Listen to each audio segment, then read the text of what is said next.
We talked about the Steelers' free agent additions at the end of the last week, but we also need to talk about where they stand now as far as what the rules have allowed them to set up in this NFL draft. We'll talk about trade possibilities for Omar Khan. We'll also talk about more top 30 visits that have happened or have at least been scheduled that we know, and what it says about their plans at two key offensive positions. Right here in the North Shore Drive podcast, it's your host Chris Carter, joined today by Ray Fittipaldo here at the Pittsburgh Post-Gazette. It's going to be a fun one. Let's get into it.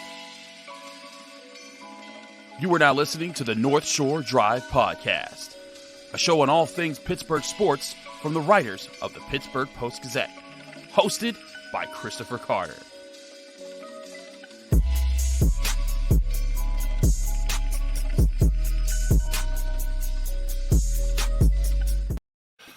Hello, welcome to the North Shore Drive podcast. I'm your host, Chris Carter, here with Ray Fittipaldo, one of our esteemed Steelers beat writers here. We're, of course, doing this show Monday, Wednesday, Friday for the Pittsburgh Post-Gazette. You can find this on all podcasting platforms. You can also find this on the Post-Gazette's YouTube page, where we're breaking things down. We have daily content coming out there, but again, this show is Monday, Wednesday, Friday. Thanks again for joining us here on Monday. Ray, we're back in action here, and we talked about some of the free agent moves. It kind of falls in line with what the Steelers have been doing, getting experienced veterans, bringing them to positions of need where they had to fill roster spots, and they've kind of continued to fill out the depth chart. But one thing we've been asking Omar Khan about has been the potential of trades, and we've talked a lot about trading back so far on this show because of how deep this class is and how good it would be to get like more than a few day two picks, guys that are second round, third round projections here.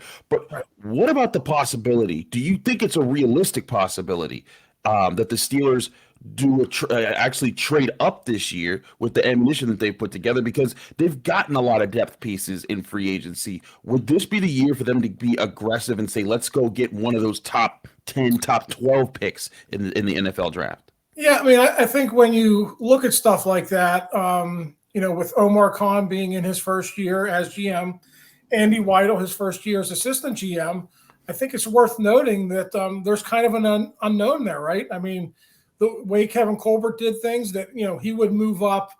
I want to say he did it 3 times, Chris. He did it for Devin Bush, did it for San Antonio, and he also did it for Troy Polamalu. So, once every 6-7 years during his tenure, he pulled the trigger on something like that. So I would say what Omar has told us is everything is on the table. I wouldn't close the door on the idea, but as we've been talking about for the last several weeks, really since the season ended, is they still have a lot of needs to fill. And what they've done in free agency is nice, but a lot of those guys are on short-term contracts. They still need to retool with some younger players and do what they always do in draft and develop. And I think when you're set up the way they're set up with 4 picks in the top 80, I think they're set up to do that. So I'm definitely not closing the door on the idea. But I think if they were to do it, it would have to be a special player that they feel really, really strongly about.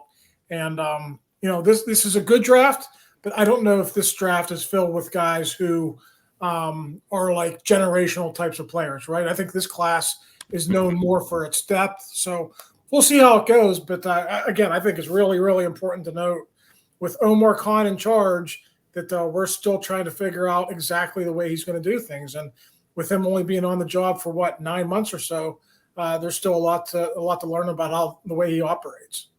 And I guess, right. It's that new clean slate that we don't know how he operates. It's also, we've seen him, already make some trades. He made a big trade to get the, Chase Claypool off the team, getting the 32nd overall pick of this draft class. So that's going to be, I think that's going to be very interesting to follow, to see, how does he follow that up? Does he get aggressive in moving up?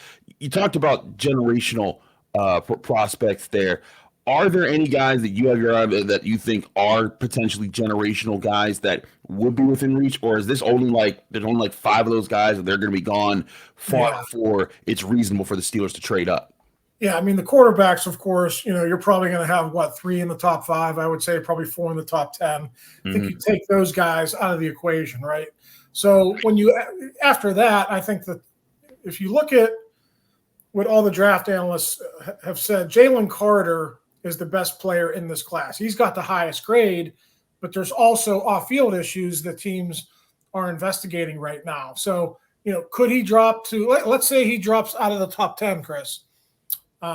If there's a team out there that did their homework and they're convinced that, that they could work with him, then sure, maybe that would be a possibility for a trade up with the Steelers. But, other guys, I think, Christian Gonzalez is probably the top corner in this class. I don't know if he's worth trading up for, especially when this corner class is so deep, right? I mean, other defensive linemen, I don't really see that guy.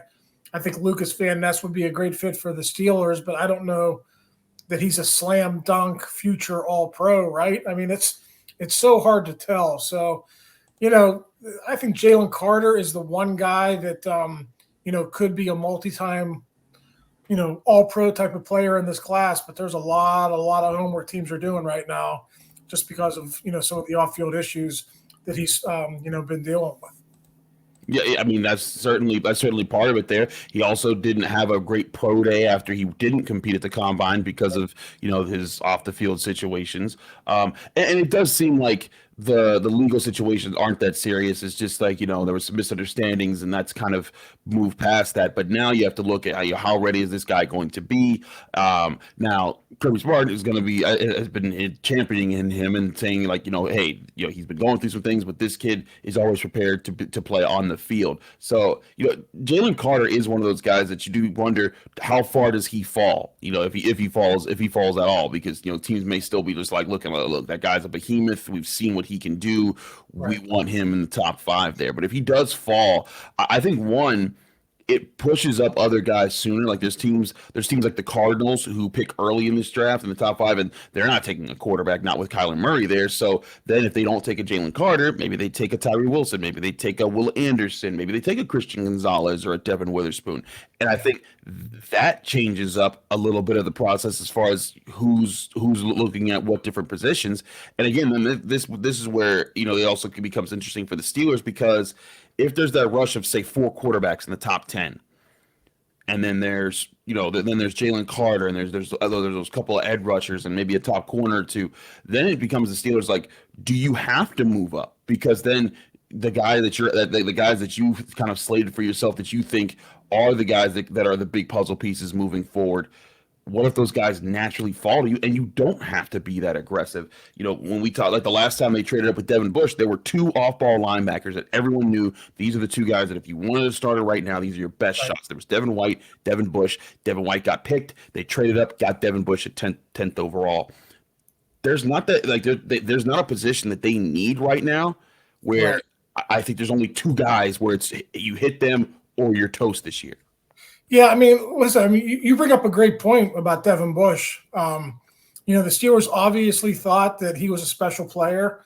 Mm-hmm. There was an injury aspect of it too, but it just turns out that he wasn't that guy. Right. Go back to 2011, Chris. Cam Hayward, number 31 overall pick, 3-time first-team All-Pro. You can make arguments that he probably should have been, at least a 5-time All-Pro. T.J. Watt, the number 28 overall pick. 27 teams passed on perhaps the greatest edge rusher of his generation. So I guess the point is that you never really know who those special guys are going to be. A lot of it is, what kind of work do you put in after you drafted? Are you happy you got that money, or are you a self-driven guy who just wants to be great? T.J. Watt obviously wasn't the most talented player, edge rusher in that draft, but he's turned out to be that guy because he wants it so bad, because he's got that special drive inside of him, and he just, he works towards his goals. And, so that's where like scouting and being an excellent GM, that's where all that stuff comes into play. So we could talk about it, generational talent, all we want, top 10 guys, but in the end, you can find those special players throughout the first round. It really just comes down to the little gritty details that your scouts do on the road, finding out these little details about these players. And, that's how guys like Cam Hayward and that's how guys like T.J. Watt get drafted late in the first round, instead of earlier in the first round. Absolutely.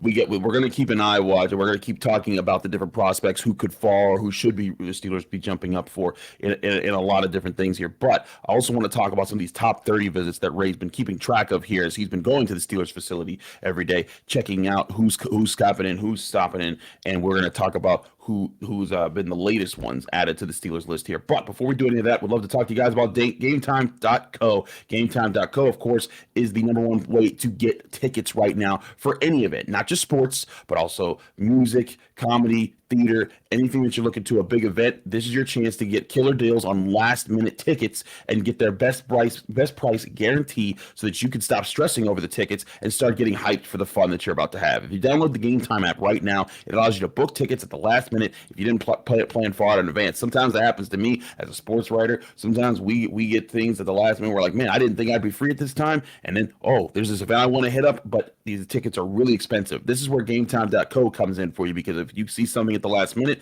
they're going to find you the best price guaranteed. There's exclusive flash deals on tickets for football games, basketball games, baseball games, concerts, comedy events, theater events. There's a lot of different things. It's a wide variety of things that you can get with GameTime.co, and the Game Time guarantee means you always get the best price. If you find tickets in the same section and same row for less at the same event, Game Time will credit you back 110% of the difference. That's how confident they are. They're going to get you the best price for those tickets. So snag the tickets without stress with Game Time. You can download the Game Time app, create an account, and when you do, use code PITT for $20 off your first purchase, or go to their website, gametime.co. Terms apply. Create an account and redeem code PITT, all capital letters, all one word, for $20 off. Download Game Time today. Last minute tickets, lowest price guaranteed.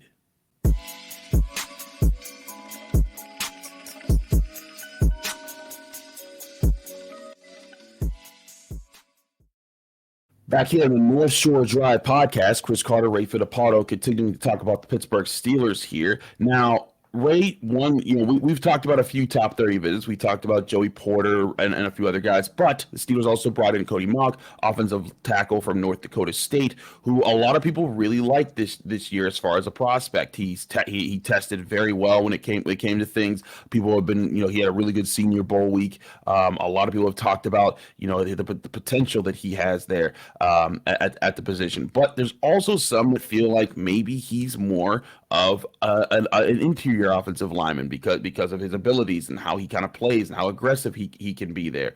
But I wonder here, though, is Cody Mauch the top option here if you're waiting after that first wave of offensive tackles? And does it also give more confidence to weighted offensive tackle? Because like we've been talking about with corners and other positions, if Peter Skoronski, Broderick Jones, and Paris Johnson Jr., the guys who are kind of all heralded as the top three of this class, are gone before 17, the Steelers may be looking at Darnell Wright or someone like that at 17. But Cody Mauch, he reads more like a guy that could fit in the second round, and he has a 6'5" height, which is what you want at the tackle position. He weighs 302, had a decent broad jump. He moves very well, but with that athleticism, some teams are thinking about bumping him inside. Where does Cody Mauch rank for you as far as where you would take him if you're the Pittsburgh Steelers? Would it be 32, 49, or even later? Yeah, I mean, once you get into the second round, Chris, it's really just a matter of what the grade you have on him. I agree he's not in play at 17, but he could be in play at 32. Traditionally, if you go back and look through NFL drafts, a lot of the interior offensive linemen, centers, and guards do come off like in that top half of the second round. So it would say, hey, where do the Steelers think Cody Mauch fits in? Do they believe he's a guard or a center? Do they actually believe that he's a tackle? I mean, he's a really interesting prospect. Went to North Dakota State as a tight end, and then he transitioned to tackle. He's a really good athlete. So the feet are there, the footwork is there, but there are some questions about length, right? His arm length. Yeah. There are certain standards that some teams have where you have to have a certain arm length to play tackle in the NFL. And, Mauch would be, kind of right there, maybe a little bit below that. That's why a lot of people are speculating that he could bump inside to center or guard. And he played almost exclusively inside at Senior Bowl week. He had a few reps outside, but it seems like the majority of teams in the NFL spoke up and said, let's see this guy inside.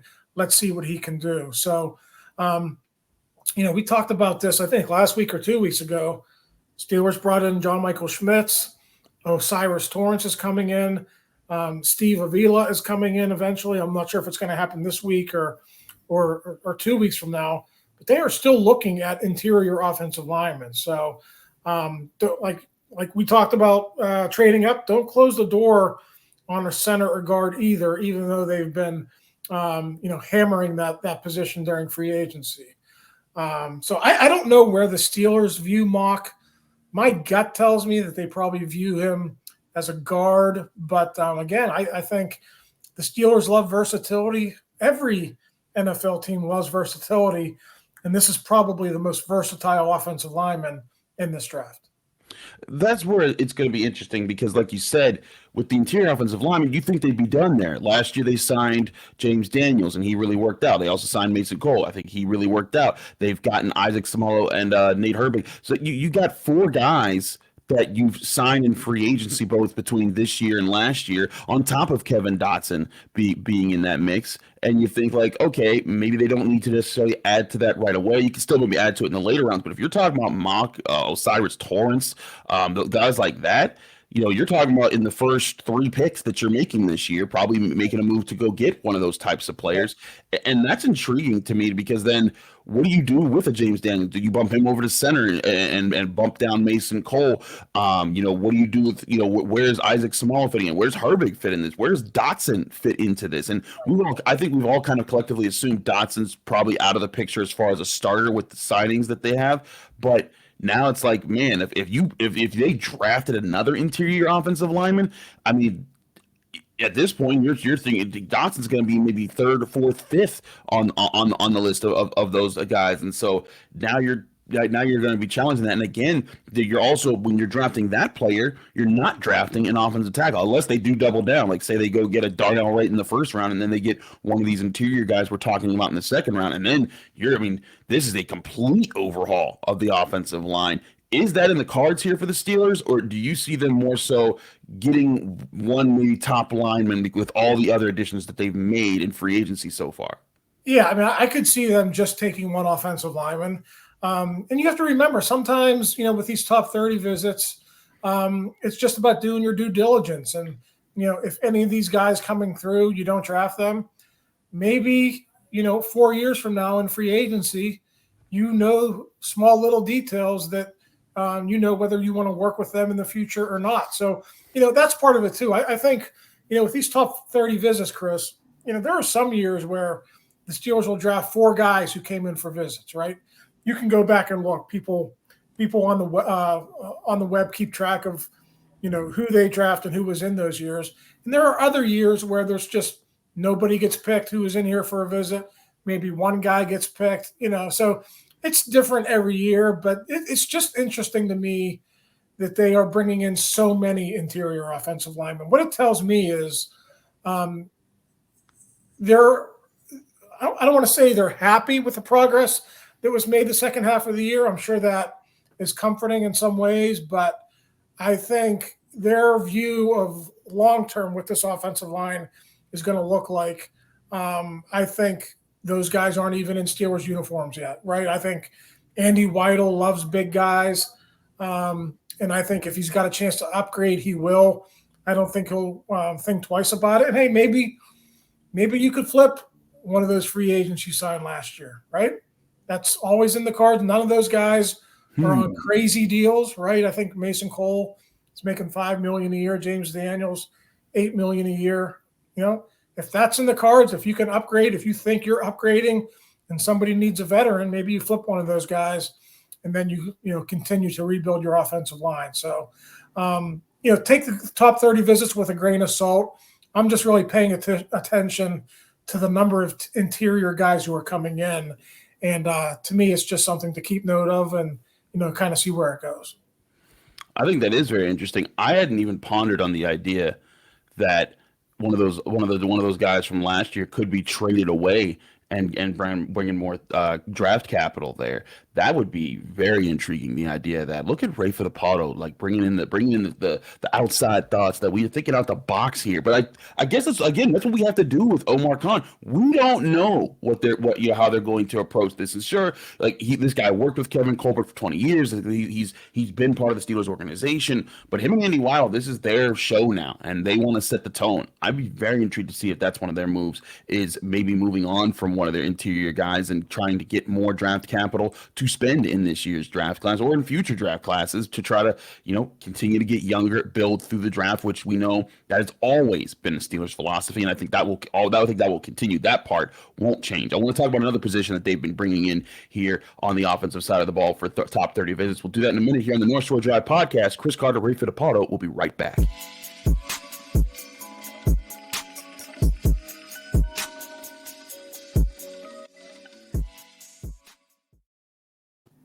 Back here in the North Shore Drive podcast, Chris Carter, Ray Fittipaldo breaking things down on the Pittsburgh Steelers and some of their top 30 visits. Ray, they've also been bringing in wide receivers here on some of their top 30 visits. Jonathan Mingo of Mississippi State, that guy, or excuse me, Ole Miss. Right. But he came in for a visit, but they've also now brought in Charlie Jones, and those guys are two different types of receivers. Mingo, more of a bigger guy. He's 6'3". He's physically, he can run a bit, but he's also the kind of guy that can go up and get a ball. Then Charlie Jones, a little bit smaller, not tiny. He's 5'11", but he's faster. He's gonna be able to guy that can work in the slot, be a little bit quicker there, and more explosive. And this is where I think it gets a little bit more interesting when you look at the different types of receivers they're looking at. You and I have talked about the current situation in the Steelers wide receiver room. You have Deontay Johnson, who he's paid. He's going to be sticking around most likely. George Pickens, he had a really good first year. Let's see how he builds upon it. Calvin Austin, the speedster, who they never got to see be a speedster because he was hurt in training camp and never recovered. So now you have those three guys. They lost Steven Sims. They still have Gunnar Olszewski. They have some options there, but still you think that they want to add to this room. Is the move here, do you think, adding a guy that's a different type of receiver than they have? Like, if they go and get that big physical wide receiver, like a Mingo or like a Cedric Tillman or someone like that out there from Tennessee, that's the guy that they traded away in Chase Claypool. They also, Juju Smith-Schuster going to the Chiefs and then now being signed by the Patriots. They don't have that guy anymore. Pickens can win jump balls, but he's not big, thick, and physical as far as that bigger slot option. Is that the kind of target here, or are they going to just be open to going for, hey, if you can catch the ball, if you can get open, we're going to be getting you? Yeah, I mean, I think what I would do is I would get that bigger slot possession type of guy. But there's two ways you can look at this, Chris. One is, as long as Matt Canada is this team's offensive coordinator, you're probably going to need guys like Calvin Austin to be that quote-unquote gadget type of player, that small guy who can run the jet sweeps and do some work near the line of scrimmage and have that catch and run ability. So do you stockpile guys like that because you don't know if Calvin Austin is going to be durable, or do you go the other direction and say, okay, Matt Canada is under contract for one more year. We just got to think long-term about who the best players are. We got to get the best players in here. And we don't really care about, Matt Canada's offense. So, that's the interesting kind of sidebar to this conversation. This is a make it break it year for Matt Canada, right? So do you go out and do everything you can as a GM to ensure that he has the pieces he needs, or do you just start thinking about the future and say, hey, we just got to get good football players in here? If there's a 6'2", 200-pound possession slot who has a higher grade than a 5'9", 180-pound Calvin Austin type of player, we just got to take the better player. That's probably some of the, gymnastics that they're going through right now. So for me, I thought they missed like that Juju Smith-Schuster type of slot last year. So that's the way I would go. But listen, Andy Weidl and Omar Khan and Mike Tomlin are going to have the final call on that. They certainly are, and I think it's going to be interesting to see what kind of weapon they want to get for Kenny Pickett as far as the priority in this Matt Canada offense. Because, like you said, we're still looking to see what a good passing off a good offense is for Matt Canada. Neither of his years have really produced much that have been, suggested that, hey, this is going to work out for the Steelers offense right now. And certainly they've had some sparks. We saw them at the later part of the season. The run game started to come alive.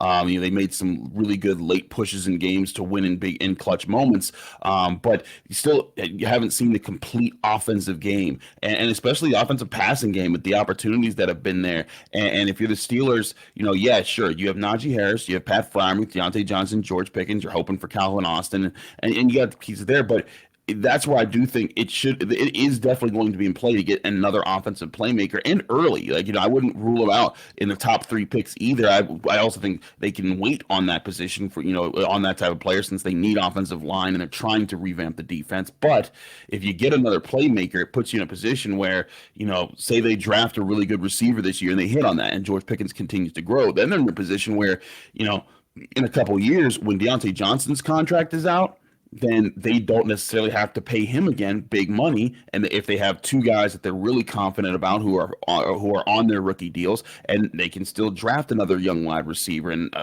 also, again, we're not factoring in the Calvin Austin factor. So this could be, again, part of the position that the Steelers want to put themselves in, to have security across the board, because we've talked about how the Steelers have a chance right now to strike while they're not paying Kenny Pickett franchise quarterback money, presuming that he grows into being that franchise quarterback.